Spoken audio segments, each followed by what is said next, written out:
એ સવાલ એ છે કે કુંડળીની અંદર કોઈ એક વ્યક્તિ માટે અગત્યનું સ્થાન કયું? દરેકે દરેક સ્થાન અગત્યના છે સાહેબ. કુંડળીની અંદર પહેલું સ્થાન છે તમારું પોતાનું વ્યક્તિત્વ છે.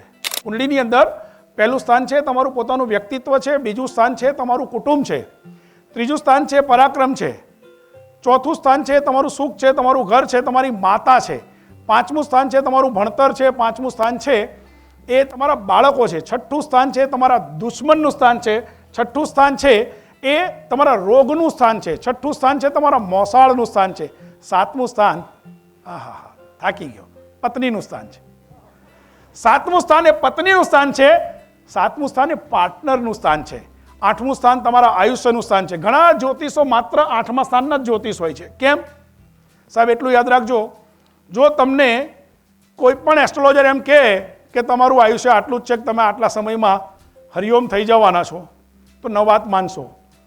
કારણ કે જન્મવાની કદાચ વાત કરશે કોઈ જ્યોતિષ તો માની લેજો, પણ કોઈ મૃત્યુની વાત કરે, કારણ કે મૃત્યુની તારીખ તો ભગવાને એમના જ હાથમાં રાખી છે, એટલે એમાં ન પડશો.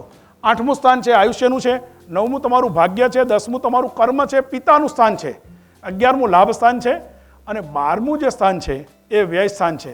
તમારા જીવનની અંદર બધા જ સ્થાનો બહુ જ અગત્યના છે. જય